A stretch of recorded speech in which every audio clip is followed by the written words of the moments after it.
Assalamualaikum warahmatullahi wabarakatuh.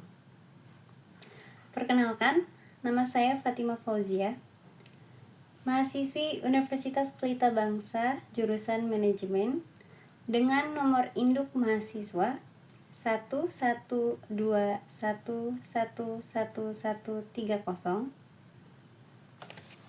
Dan di kesempatan kali ini, saya ingin mengangkat dan membahas mengenai kebijakan Indonesia yang cukup kontroversial dan berdampak luas terhadap kehidupan masyarakat, yaitu kenaikan pajak pertambahan nilai atau PPN menjadi 12% yang mulai diberlakukan pada tanggal 1 Januari tahun 2025. Namun, pemerintah memiliki alasan bahwa kebijakan ini bertujuan untuk meningkatkan penerimaan negara. Dan yang menjadi perhatian adalah dampaknya terhadap kehidupan masyarakat, khususnya kelompok menengah ke bawah yang sudah lebih dulu terbebani oleh kondisi ekonomi yang tidak menentu. Selain kenaikan tarif pajak, pemerintah juga menawarkan beberapa stimulus, seperti diskon tarif listrik untuk pelanggan berdaya 2000 watt ke bawah, dan bantuan beras sebesar 10 kg untuk 16 juta keluarga. Kebijakan ini mungkin terdengar seperti solusi, tapi apakah benar mampu menutupi dampak besar dari kenaikan PPN? Di sini saya akan membahas lebih dalam. Indonesia dengan bangga mengumumkan bahwa tarif pajak pertambahan nilai atau PPN telah resmi dinaikkan menjadi 12% melalui Undang-Undang Nomor 7 Tahun 2021 tentang harmonisasi peraturan perpajakan, telah menetapkan kenaikan tarif PPN dari yang sebelumnya sebesar 11% meningkat menjadi 12% per tanggal 1 Januari tahun 2025. Tujuan utama dari kebijakan ini adalah untuk meningkatkan penerimaan negara guna mendukung pembangunan dan pemulihan ekonomi pasca pandemi.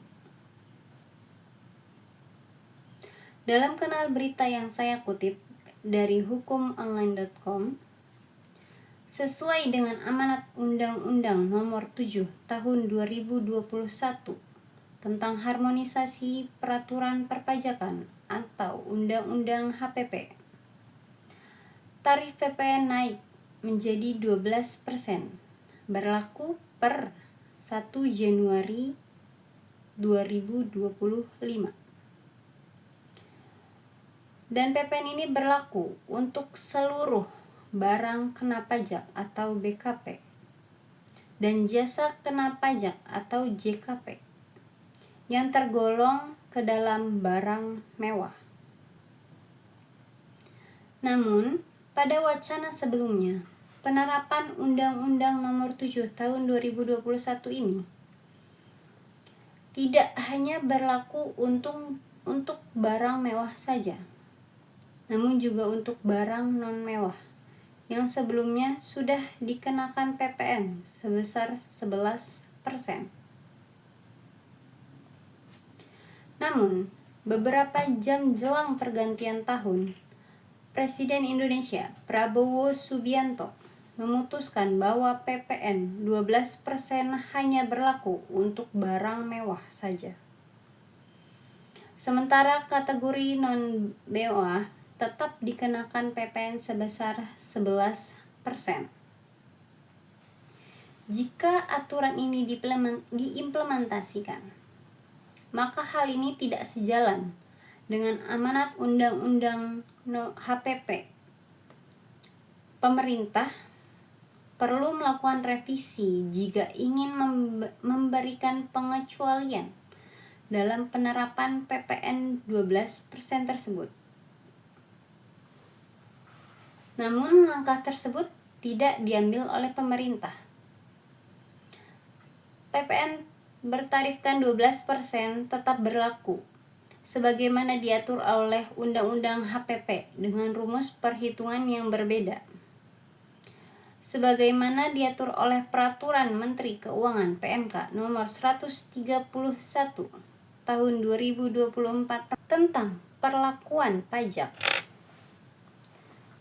pertambahan nilai atas impor barang kena pajak, penyerahan barang kena pajak, penyerahan jasa kena pajak, pemanfaatan barang kena pajak tidak berwujud dari luar pabean di dalam daerah pabean, dan pemanfaatan jasa kena pajak dari luar daerah pabean di dalam daerah pabean. Secara rinci, begini penerapan perhitungan PPN 12% per Januari tahun 2025. Yang pertama, untuk barang mewah. Pertama, untuk impor barang mewah, rumus PPN adalah 12% dikali nilai impor. Untuk penyerahan BKP mewah, rumus PPN adalah 12% dikali harga jual. Selanjutnya, untuk penyerahan BKP mewah kepada konsumen akhir dengan faktur pajak eceran sampai dengan 31 Januari tahun 2025, PPN dihitung dengan cara 12% dikali buka kurung 11/12 dikali harga jual. Dan mulai tanggal 1 Februari tahun 2025, tarif PPN berlaku 12%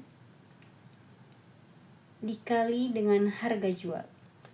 Sementara untuk ekspor barang mewah tetap dikenakan tarif sebesar 0%.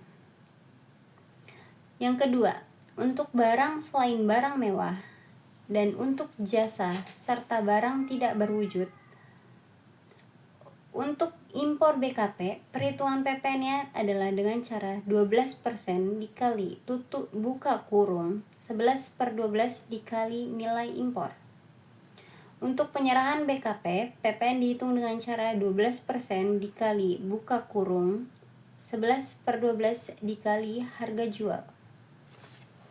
Untuk penyerahan JKP dan pemanfaatan BKP TB per JKP dari luar daerah pabean di dalam daerah pabean, PPN dihitung dengan cara 12% dikali buka kurung 11/12 dikali penggantian. Dan untuk ekspor tetap dikenakan sebesar 0%.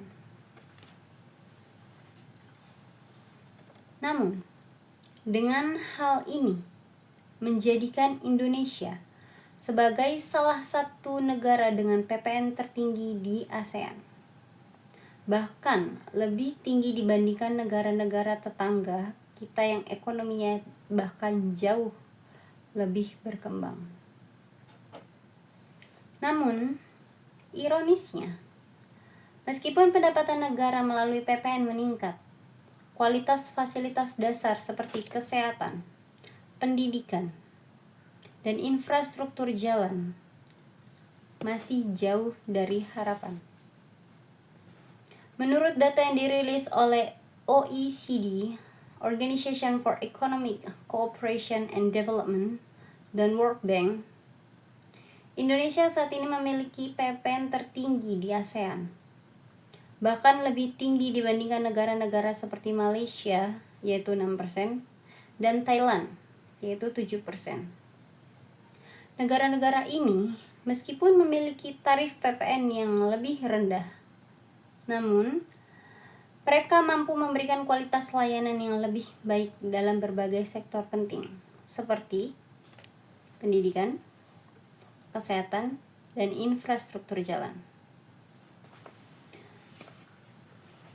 Namun, di sisi lain, kita semua menyaksikan bahwa kualitas dasar dari fasilitas di Indonesia tetap memprihatinkan.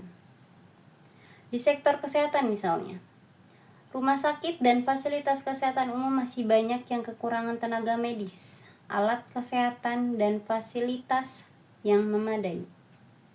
Sebagai contoh, Kementerian Kesehatan mengungkapkan bahwa Indonesia masih kekurangan lebih dari 40.000 dokter spesialis hingga pada tahun 2024. Saya ambil dari kompas.com. Begitu pula dengan hal pendidikan. Meskipun biaya pendidikan semakin tinggi, kualitas pendidikan yang diterima oleh anak-anak negara kita ini masih sering kali tertinggal.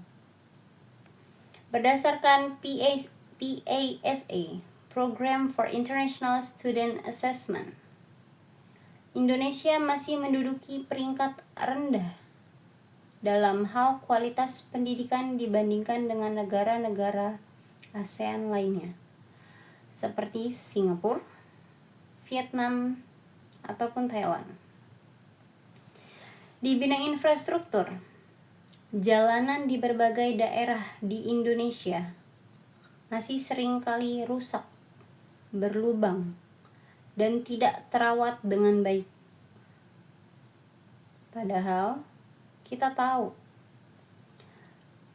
bahwa dana dari PPN yang kita bayarkan seharusnya digunakan untuk hal-hal yang seperti ini.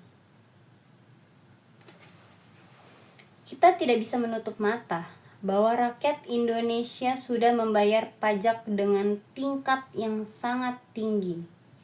Namun apa yang kita terima sebagai imbalannya? Jika PPN yang tinggi ini digunakan untuk memperbaiki kualitas fasilitas dasar, tentu tidak akan ada keluhan. Sayangnya, itu tidak terjadi. Rakyat yang sudah terbebani oleh kenaikan PPN justru harus menghadapi kenyataan bahwa layanan kesehatan tidak terjamin. Kualitas pendidikan masih jauh dari harapan. Dan infrastruktur yang seharusnya mendukung pertumbuhan ekonomi justru malah semakin memprihatinkan. Sebagai contoh, dalam hal jalan, Badan Pengatur Jalan Nasional atau BPJN mengungkapkan bahwa sekitar 40% jalan di Indonesia berada dalam kondisi rusak parah dan membutuhkan perbaikan segera. Sumber saya ambil dari bbc.com. Lalu, apa yang melatar belakangi kenaikan PPN 12% ini? Jawabannya saya ambil dari artikel Kompas yang terbit pada tanggal 23 Desember tahun 2024, yaitu PPN 12% diusulkan oleh Presiden ke-7 Indonesia, Bapak Joko Widodo. Bapak Jokowi mengirimkan surat Presiden bernomor R21-Pres-05-2021 pada tanggal 5 Mei 2021. Surat itu kemudian ditindaklanjuti oleh pimpinan DPR RI, Ibu Puan Maharani, dengan menerbitkan surat bernomor PW-08529-DPR RI-6 Romawi 2021 pada tanggal 22 Juni tahun 2021. Saat itu Undang-Undang HPP masih menggunakan nomenklatur Ketentuan Umum dan Tata Cara Perpajakan atau KUP. Sebab Undang-Undang HPP merupakan revisi kelima dari Undang-Undang Nomor 6 Tahun 1983 tentang KUP. Dan pada tanggal 28 Juni 2021, Komisi 11 memulai pembahasan revisi Undang-Undang KUP bersama dengan Menteri Keuangan dan Menteri Hukum dan HAM dengan agenda membentuk panitia kerja atau panja. Setelahnya, Komisi 11 DPR RI melanjutkan pendalaman, perumusan, dan sinkronasi terkait RUU tersebut. Dolfi mengklaim DPR juga sudah melakukan rapat dengar pendapat dari akademisi, praktisi, pakar, maupun pengamat. Ujarnya, lembaga yang dilibatkan dalam penggalian informasi dan keilmuan melalui rapat dengar pendapat ini diantaranya adalah Kadin, HIPMI, Aprindo, Asosiasi Ekspor Impor, Asosiasi Pendidikan, Asosiasi Keagamaan, Asosiasi Kesehatan, Himbara, Perbanas, Asbisindo, Asosiasi BPR, Asosiasi Buruh, YLKI, HKTI, dan Asosiasi Pedagang Pasar. Dari berbagai rapat itu disepakati perubahan nomenklatur menjadi harmonisasi peraturan perpajakan serta memuat aturan yang berisikan bahwa PPN akan naik 12% di tahun 2025. Rencana kenaikan pajak pertambahan nilai atau PPN menjadi 12% ini mendapat penolakan luas dari masyarakat. Tak hanya lewat petisi di media sosial, sejumlah elemen masyarakat pun turun ke jalan menyuarakan penolakan terhadap rencana pemerintah menaikkan pungutan pajak tersebut. Di tataran elit partai politik, PDI Perjuangan menjadi parpol yang paling keras menolak rencana kenaikan tersebut.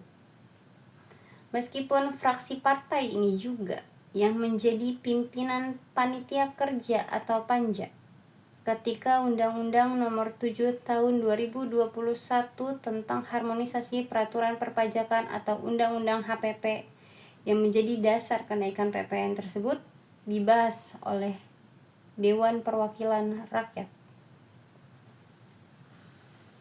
Di tengah kontroversi kenaikan tarif pajak pertambahan nilai atau PPN ini, pemerintah mencoba menawarkan sejumlah stimulus sebagai respon terhadap protes masyarakat, seperti diskon tarif listrik untuk pelanggan berdaya 2000 watt ke bawah, dan bantuan beras sebesar 10 kg untuk 16 juta keluarga.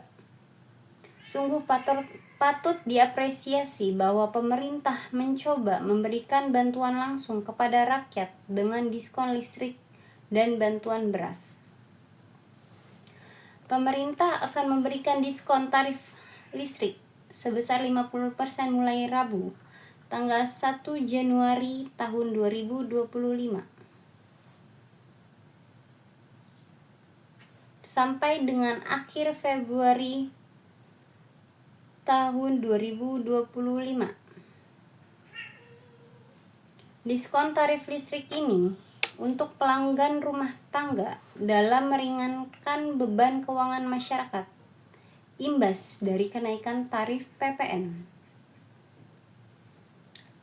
Lebih lanjut, ada 4 kelompok masyarakat sesuai golongan daya listrik yang bisa mendapatkan diskon tarif listrik sebesar 50% tersebut. Daftarnya, yang pertama, daya listrik 450 VA sebesar 24,7 juta pelanggan. Yang kedua, daya listrik 900 VA sebesar 38 juta pelanggan. Daya listrik sebesar 1.300 VA sebesar 14,1 juta pelanggan. Dan yang terakhir adalah daya listrik 2.200 VA sebesar 4,6 juta pelanggan. Dengan total ada 81,4 juta pelanggan atau setara dengan 97% dari 84 juta pelanggan golongan rumah tangga. Bagi pelanggan prabayar, potongan 50% akan langsung didapatkan saat pelanggan membeli pulsa token dimanapun. Sebagai gambaran, jika sebelumnya pembelian pulsa sebesar 100.000 rupiah menghasilkan KWH tertentu, maka hanya perlu uang sebesar 50.000 rupiah untuk jumlah KWH yang sama. Diskon ini tersedia bagi pelanggan yang membeli token listrik di PLN Mobile serta retail manapun. Sedangkan untuk pelanggan pasca bayar, tarif listriknya akan secara otomatis terpotong 50% saat melakukan pembayaran tagihan. Sedangkan untuk bantuan beras 10 kg telah menetapkan bahwa penerima bansos, yaitu masyarakat yang terdaftar dalam program bansos BPNT. Program ini ditunjukkan untuk keluarga miskin yang telah mendapatkan kartu elektronik BPNT yang berisi alokasi bantuan pangan non-tunai. Selain BPNT, bansos beras 10 kg ini juga diberikan kepada penerima program Keluarga Harapan atau PKH. PKH sendiri adalah program perlindungan sosial yang memberikan bantuan tunai kepada keluarga miskin. Sebagai syarat tambahannya, masyarakat juga harus terdaftar dalam DTKS Kemensos. DTKS merupakan basis data yang digunakan untuk mengidentifikasi penerima manfaat dalam berbagai program bantuan sosial di Indonesia. Namun, mari kita pertanyakan, apakah ini adalah solusi yang sesungguhnya ataukah sekedar penunda ketidaknyamanan sementara? Di satu sisi, diskon tarif listrik tentu akan membantu meringankan pengeluaran rumah tangga. Tetapi jika kita berbicara tentang 16 juta keluarga yang berhak menerima bantuan beras, apakah bantuan 10 kg beras benar-benar cukup untuk menjamin kebutuhan pangan mereka dalam jangka panjang? Kita tidak bisa menutup mata terhadap kenyataan bahwa langkah-langkah ini terkesan lebih sebagai upaya pencitraan ketimbang solusi struktural yang menyeluruh. Stimulus seperti diskon listrik dan bantuan beras memang bisa memberikan sedikit keringanan, tetapi keduanya hanya bersifat sementara. Diskon listrik misalnya hanya berlaku untuk rumah tangga dengan daya tertentu. Sementara banyak keluarga yang tetap berjuang untuk memenuhi kebutuhan dasar lainnya seperti biaya transportasi, pendidikan, dan kesehatan. Apakah benar diskon listrik adalah solusi panjang yang akan mengubah kualitas hidup masyarakat? Tentu saja tidak. Kebijakan ini hanya menjangkau sebagian kecil dari populasi dan tidak menyentuh permasalahan mendasar yang dihadapi oleh banyak keluarga di Indonesia. Begitu juga dengan bantuan beras 10 kg yang diberikan kepada 16 juta keluarga. Meski pada pandangan pertama bantuan ini bisa meringankan, faktanya 10 kg beras tersebut hanya cukup untuk beberapa minggu saja. Dalam jangka panjang, bantuan beras semacam ini tidak dapat mengatasi kemiskinan struktural yang terjadi di Indonesia. Berdasarkan data BPS, Badan Pusat Statistik, Rata-rata konsumsi beras per kapita di Indonesia mencapai 115 kg per tahunnya. Artinya bantuan tersebut hanya sekedar penyelesaian cepat yang tidak memberikan dampak signifikan dalam mengangkat kesejahteraan jangka panjang masyarakat. Pada akhirnya, meskipun kebijakan ini menunjukkan niat pemerintah untuk memberikan perhatian kepada rakyat, perlu diingat bahwa stimulus yang ditawarkan terlalu terbatas dan hanya menjangkau sebagian kecil dari populasi Indonesia. Kebijakan fiskal yang lebih berpihak pada rakyat seharusnya dapat mencakup segmen-segmen yang lebih luas, termasuk sektor pendidikan, kesehatan, dan infrastruktur yang selama ini kurang mendapat perhatian. Jika tujuan pemerintah adalah menciptakan kesejahteraan, maka langkah-langkah yang lebih berkelanjutan dan berkesinambungan sangatlah diperlukan. Stimulus ini mungkin bisa sedikit meringankan beban masyarakat, tapi pertanyaannya, apakah itu cukup untuk menyelesaikan masalah mendasar? Atau apakah pemerintah hanya memberikan ikan sementara waktu tanpa mengajarkan rakyat bagaimana cara memancing untuk masa depan mereka?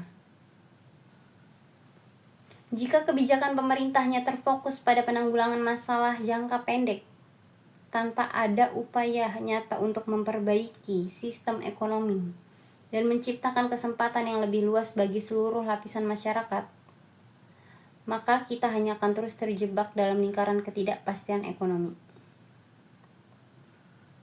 Saya sendiri sebagai mahasiswa yang mencoba berpikir kritis, menilai kebijakan kenaikan PPN ini sebagai langkah yang kurang bijaksana dan tidak berpihak kepada rakyat kecil. Beberapa poin kritik yang dapat saya sampaikan ada 3.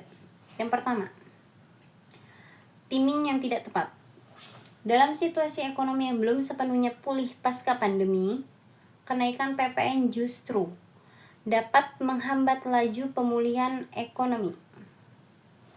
Yang kedua, alternatif pendapatan negara. Pemerintah seharusnya fokus pada peningkatan efisiensi pengumpulan pajak dan memperluas basis pajak, bukan sekedar menaikkan tarif yang malah membebani masyarakat. Yang ketiga, transparansi dan akuntabilitas. Sebelum menaikkan pajak, pemerintah harus memastikan bahwa anggaran yang ada digunakan secara efektif dan transparan, sehingga masyarakat dapat merasakan manfaat nyata dari pajak yang mereka bayar. Dalam setiap kebijakan yang diambil oleh pemerintah, tentu kita perlu memberikan apresiasi terhadap niat baik yang melatar belakangi langkah-langkah tersebut. Namun niat baik saja tidak cukup untuk menjawab kebutuhan rakyat. Kebijakan yang dikeluarkan harus memiliki visi jangka panjang, berdampak nyata dan mampu menyelesaikan akar dari permasalahan, bukan sekadar menjadi peredam sementara bagi gejolak yang ada di permukaan. Salah satu kebijakan yang sedari tadi saya bahas, meskipun disebut-sebut sebagai langkah untuk meningkatkan penerimaan negara, membawa banyak pertanyaan yang perlu kita renungkan. Apakah sebenarnya tujuan dari kenaikan ini? Siapa yang diuntungkan? Dan yang lebih penting, apakah kebijakan ini benar-benar mencerminkan keberpihakan kepada rakyat? Rakyat Indonesia, terutama mereka yang ada di kelas menengah ke bawah, tentu menjadi kelompok yang paling merasakan dampak langsung dari kenaikan ini. Dengan kenaikan harga kebutuhan pokok, biaya pendidikan, hingga layanan kesehatan yang terus melambung, penambahan beban pajak hanya semakin mempersempit ruang gerak mereka. Stimulus yang diberikan pemerintah memang patut dihargai. Tetapi apakah cukup? Apakah itu solusi yang mampu memberikan mereka nafas panjang? Atau sekadar pelipur lara yang hanya bertahan sesaat? Yang tidak kalah penting, kita harus bertanya dengan tegas kepada pemerintah. Kemana sebenarnya alokasi dana dari kenaikan PPN ini? Transparansi dan akuntabilitas adalah dua kata yang seharusnya menjadi landasan utama dalam setiap pengambilan keputusan fiskal. Namun yang kita seringkali hadapkan pada kenyataan pahit bahwa dana yang dihimpun dari pajak rakyat tidak sepenuhnya terlihat manfaatnya. Infrastruktur boleh saja berkembang, tetapi apakah itu cukup ketika kesenjangan sosial tetap mencolok? Ketika rakyat kecil harus memilih antara makan atau membayar biaya sekolah? Kebijakan yang menyasar pajak idealnya tidak hanya menjadi alat pengimpun dana semata, tetapi juga menjadi sarana distribusi kesejahteraan bagi masyarakat.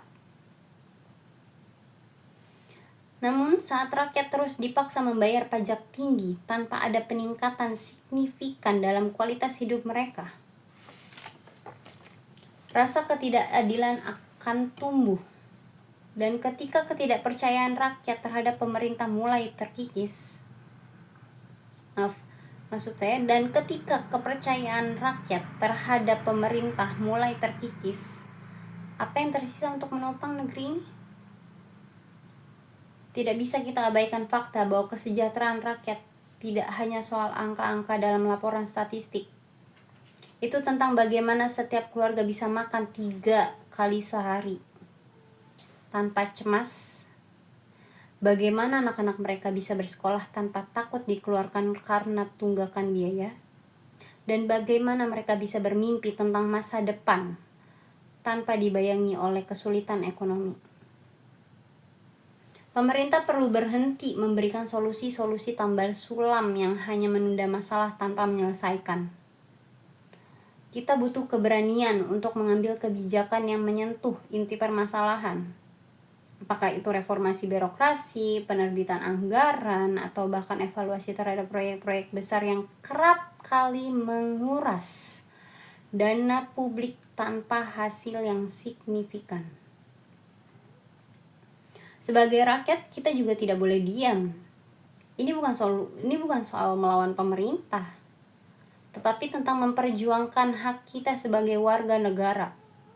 Kita memiliki hak untuk mempertanyakan, mengawasi, dan mengkritisi setiap kebijakan yang tidak berpihak kepada kesejahteraan masyarakat.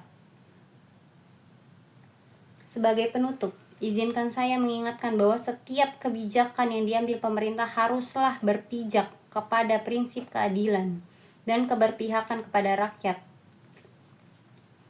Jika tidak, maka kebijakan itu hanya akan menjadi simbol kekuasaan, bukan pelayanan. Kita harus terus menyuarakan aspirasi kita dengan cara yang santun, tetapi tegas, dengan harapan bahwa keadilan yang sejati suatu saat nanti akan benar-benar terwujud di negeri ini.